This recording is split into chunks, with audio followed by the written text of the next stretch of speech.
goes around the glass. It gets past McCarron. Blake can't clear. Low shot. McCarron settles it down. Tokarski with the save. And Carolina will kick it to safety to Svechnikov. And now a turnover out in front. Sent to the side. Tokarski. Robbie O'Reilly. Tokarski sprawling with the save. And the Canes coming back the other. Aho comes in. Shot save. Jarvis. And Saros gets across and makes the save. He tracked it the whole way. Forsberg takes aim. Empty netter to bounce back. Charging all the way after it is Marchessault, and he will bang it into the empty net. And Nashville goes up 5-2.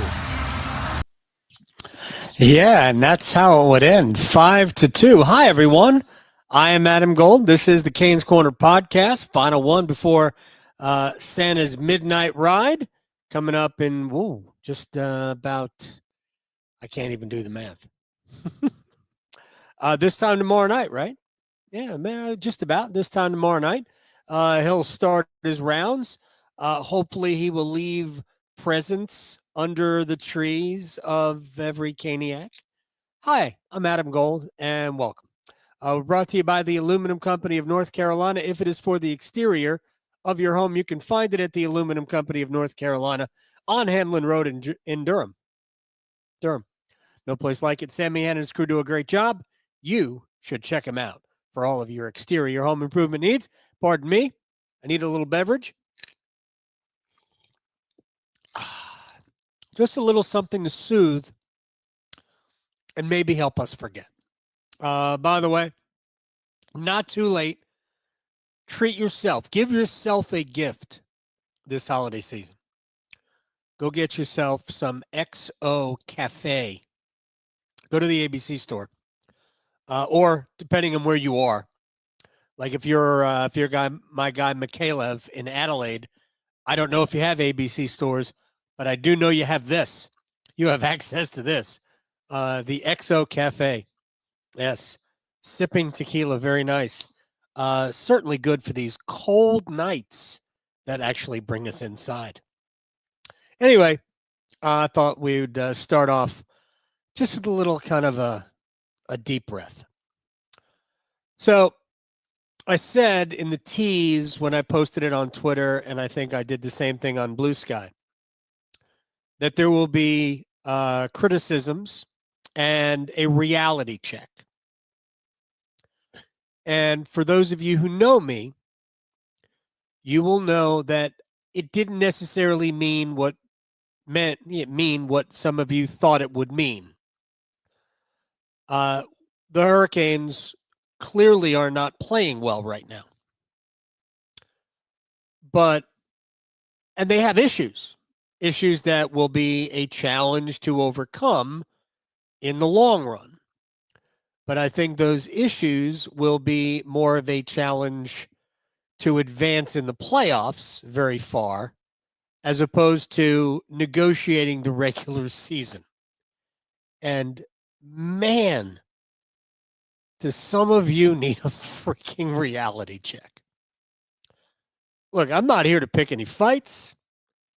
We all want the same thing. We want this team to be the best they could be. And we're going to go over at the Christmas break some of the issues that the team has.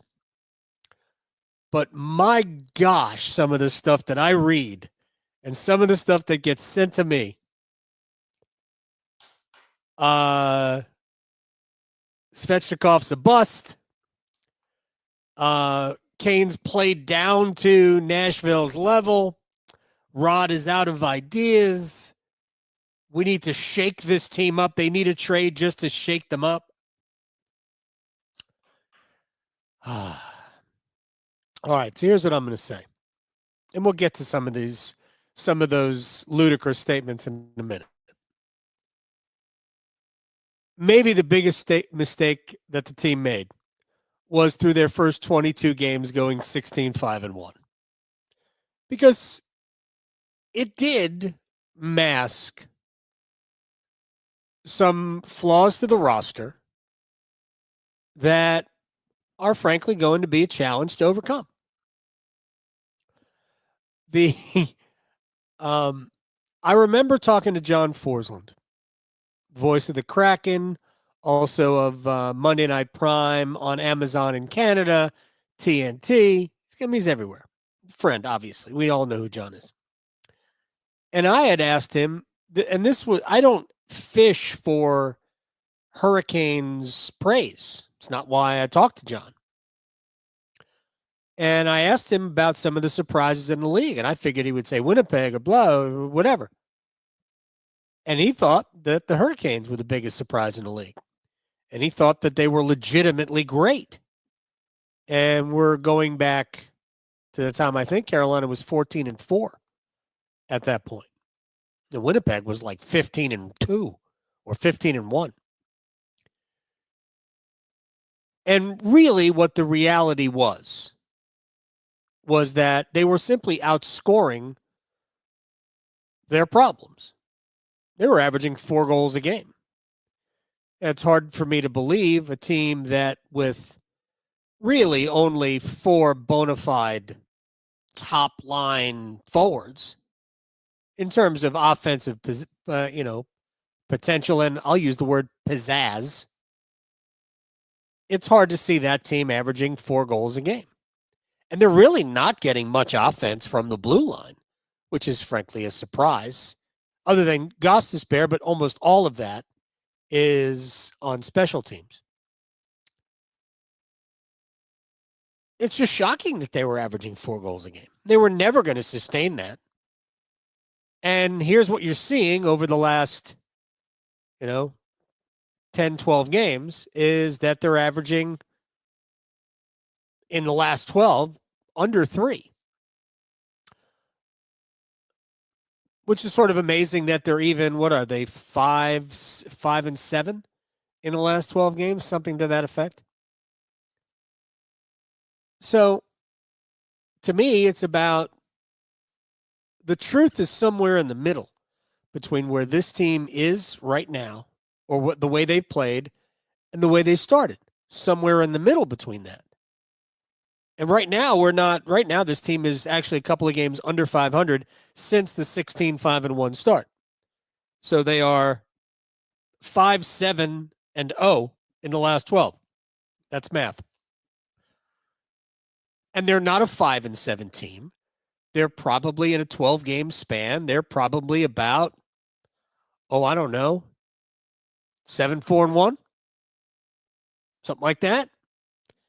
And they'll eventually get back to playing better, and they'll be that team. And they'll have another hot streak too, and they'll win 10 out of 11 or something like that. They'll do that because they're good. But I don't know that the worst thing that they did was starting the way they did, because it created this sense of we're great. And I'm not immune to thinking that. But we had been talking about the real issues that this team was going to have to deal with. And I understand that the last few games, goaltending hasn't been their problem, although we could go point to the goal in Washington that made it 2-0, which was kind of the end of the game. Now, they might not have come back and won it anyway. They might not have scored any goals on Charlie Lindgren, although they did get one. But that second goal ended the game, and it was a bad goal. So it's amazing how many people will come up with the definitive statement over something that just happened as though it's the only thing that's ever happened.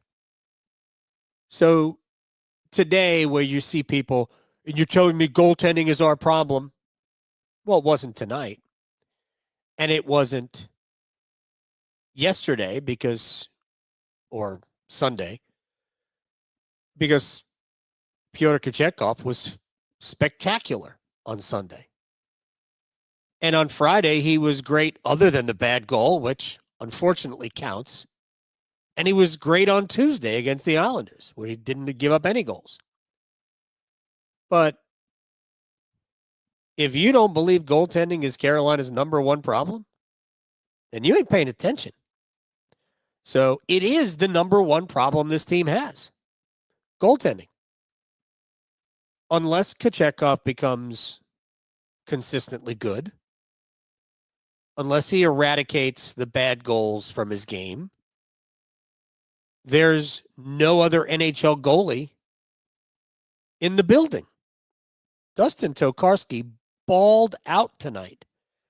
But let's be perfectly honest. That ain't going to continue.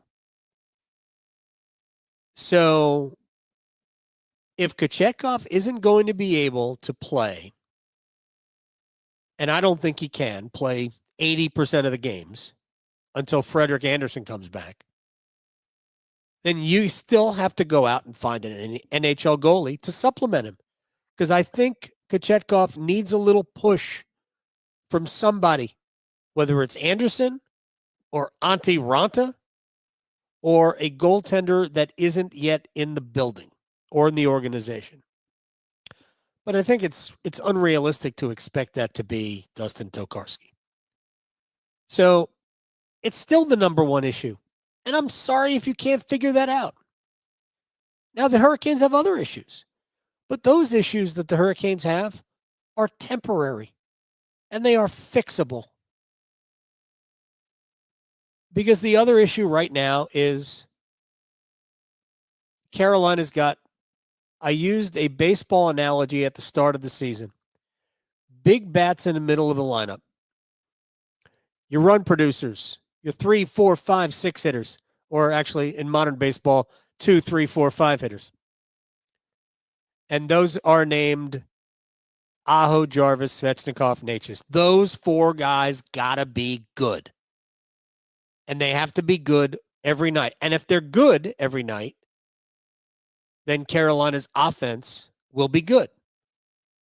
And right now, as we sit here today, we are 0 for 4. 0 for 4. Andrei Svechnikov is somewhere in the wilderness. I thought that yesterday against the Rangers, I thought there were good moments. And I think tonight there were good moments. He started on a 4th line. Andrei Svechnikov was skating with Tyson Jost and Jackson Blake. I can make an argument because I think for the last few days, last few games, I think Jost has been really good. And I think his lines have been very good.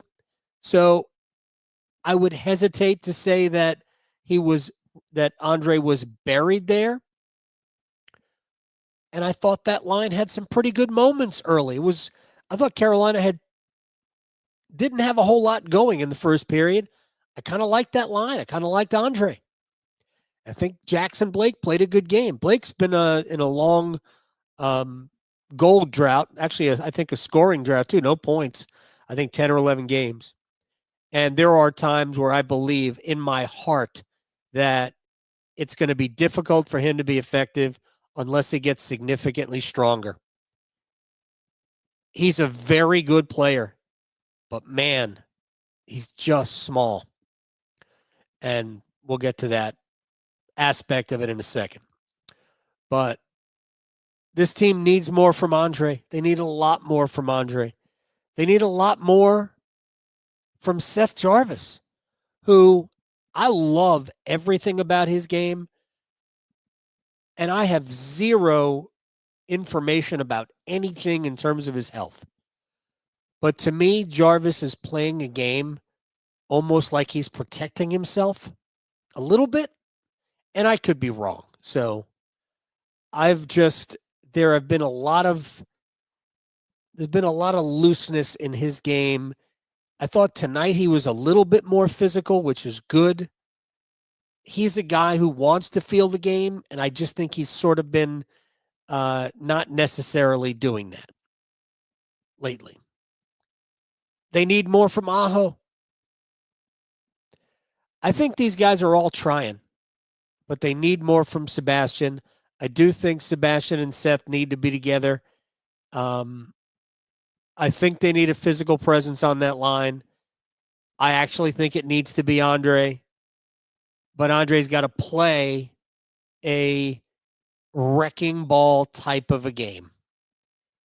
And I think we're not seeing a lot of that from Svechnikov. And if he isn't going to play that way, I don't think he's getting the most out of what he's got. I think he's got to be a mix it up type of a guy. And right now, there's a little too much finesse in his game. And speaking of finesse, we have hit that part of the season with Martin Necas. He was never going to sustain basically 1.5 points a game or whatever it was for like 3 weeks at the start of the season. He was never going to do that. And what we are seeing now is a little bit of a regression to the mean.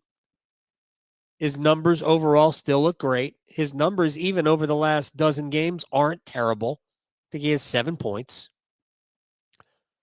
But if you watch the game tonight, you saw a lot of soft. So, and who knows, the season can be a grind. And even though we're just, 34 games in, right? Just do the math.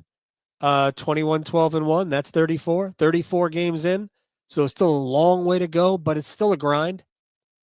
And guys just get a little mentally tired, not physically tired. I think they get mentally tired at times during the course of the season. But we're not seeing anything close to the same Necas that we saw the first month and a half of the season. So that has an impact on the offense. And I mentioned before that the blue line has not been great in terms of providing offense. And to me, there's two guys that really provide the offense. One is Burns. The other is Gostisbehere. Gostisbehere, for the most part, is doing it on the power play. A little bit at 5-on-5, but he's doing it on the power play. Burns, who doesn't get power play time, he gets second unit time, but they're not getting much at all. His 5-on-5 offense isn't even close to being what it was. Now, whether or not he had some struggles tonight or not, and it's debatable, he's been very good defensively, so I've had no issues with him. Ultimately, their job is to prevent goals, not score them. And even though he is an offensive producer, but he's a defenseman. And not to use the term literally, but I'm gonna. And job one is to keep the puck out of your own net. I'm not saying they've done an amazing job at it, because Brent hasn't, or the team hasn't. But I think Burns has been really good defensively, and at times he has been better than his partner. Over the long haul, of course not. Brent Burns isn't as good as Jaccob Slavin defensively. But as I've said, apparently a lot of people get it backwards or completely twisted, there have been times where Burns has looked better than his partner defensively. That's not criminal. Nobody needs to be arrested or investigated. It's just there have been nights where Jaccob Slavin hasn't been on top of his game and his defensive partner has.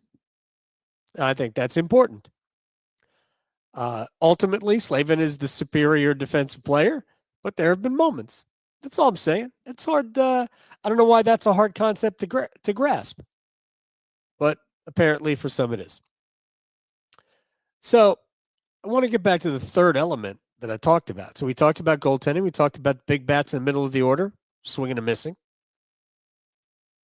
I think Carolina, this is a problem that they can't solve. Well, they can, but they can't solve it with the players that they have. And I think it's a team that, because their overall skill level is somewhat down, not a lot, but somewhat, I think it's a team that has to be more physical with and without the puck. I don't think that's a crazy statement to make either. And I think that ultimately is their real Achilles heel. When they get into the postseason, they can be bodied. I don't think they got. I mean, they gave up. They got hit a ton in Washington. That was a winnable game if they don't give up the bad goal. It was a physical game in New York. They dominated the last 2 periods of that game. Tonight was a physical game. I don't think it was crazy physical, but it was physical. And the Predators were a little bit better in that regard. I think that to me, that's an issue. I think Carolina needs some size. I mean, we all know size matters. Bigger bodies are more easily able to carve out space in front of the net. Right now, the Hurricanes have 2 big bodies. Well, 3. We'll throw Carrier in there. Staal and Burns, those are the big bodies. I mean, Kotkaniemi also has a big body, but he doesn't play like it. And right now, Andrei Svechnikov has a big body, but he's not really playing like it. So they need to be physical. You can't just let Jarvis. Aho threw out a couple of hits tonight. You can't let the little guys do the physical things. I mean, you can, but you better, join the fight with them. And I think Carolina could use more of that. If that means that they have to import it from somewhere, then so be it. I think the team in general, not across the board, but in general, has done a pretty good job of identifying what they believe to be the fault. I will say the one thing I will disagree with in terms of the organization is that they don't believe that they need size. And I just don't know how you could watch the way Carolina has exited the playoffs the last several years and not understand that they need size. I think you're living in denial based on the teams, especially the teams that have won in the past. You have to have some size. Or if you're not going to have size, you have to have 2 or 3 players that just want to run players through the wall. And that I guess is physicality, right? So that's their issue. Those are their 3 major issues as I see it. The first one, goaltending. 2 ways to fix that. Kochetkov plays consistently good. He doesn't have to do what he did in New York. He could have given up 2 goals. Hurricanes could have won it 3-2, and it still would have been a great game. He was that good. He won the game. They need their big guys to be better. Big guys have not. Andre's got, I think, last night's empty net assist was like his first assist in 7 games. Nothing's going right for him. Again, I didn't think he played poorly tonight. Certainly not in the first period. I thought the first period, he, Jost, and Blake were good. Sebastian Aho's averaging about a point a game over this 12-game run. So he's still over a point a game on the season. But even Sebastian would tell you he's not been good enough. But at least he's producing points, which right now none of the other big bats are. So to put it back in baseball terms, Sebastian's getting on base and scoring runs. Even if he's not playing well, he might be getting on an error and advancing all the way around on other errors, ground outs, and a wild pitch. But at least he's scoring the runs. And that is ultimately what I'll say about Aho. I don't think he's been great, but man, he is at least producing points. Which again, you can't right now say that about any of the other big 4. So they need those guys to be better. Now let me just address a couple of things about today's game real quick. The first is, excuse me, and let me do this real quick. Hold on. We needed it. Ooh, that's good. You should get it. XO Cafe.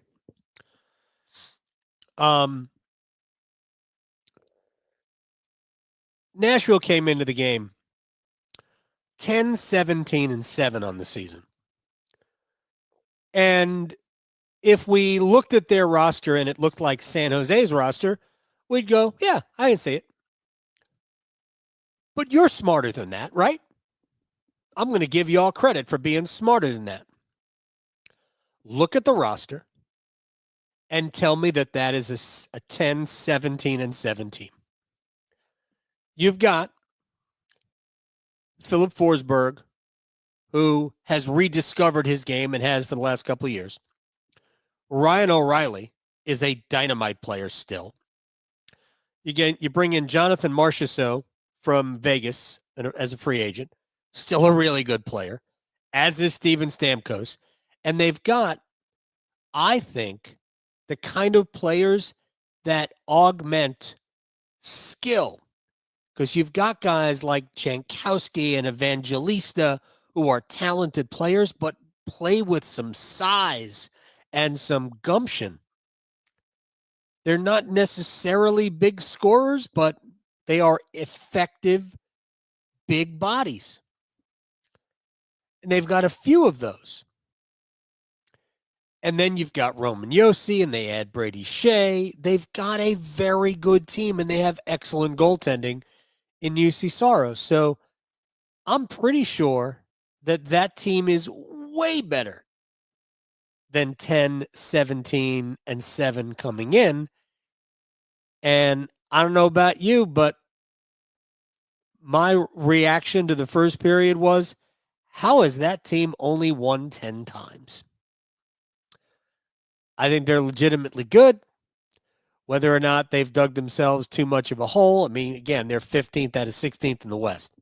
So it's a pretty big hole that they're in.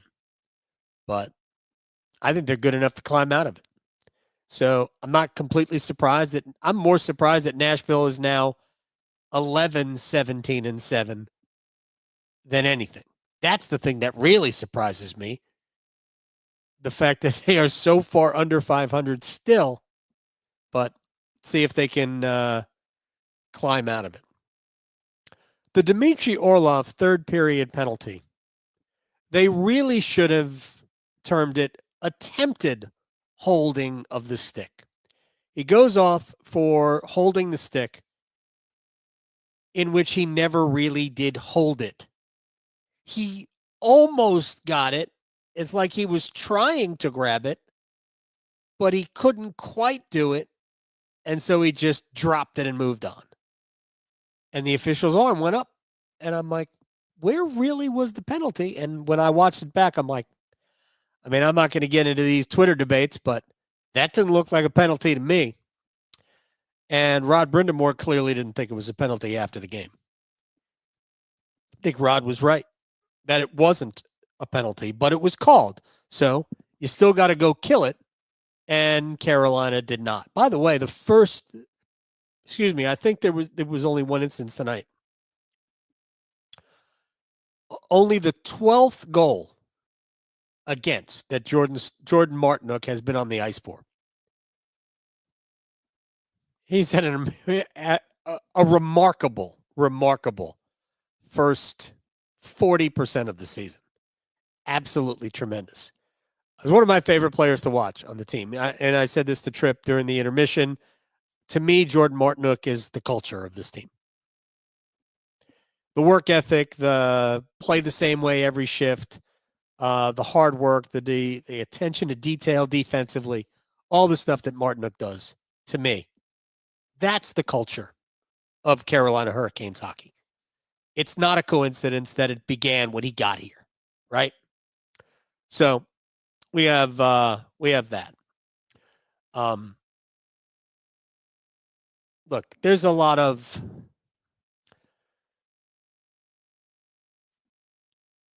things to like about this team. There's a lot of things to be concerned about regarding this team.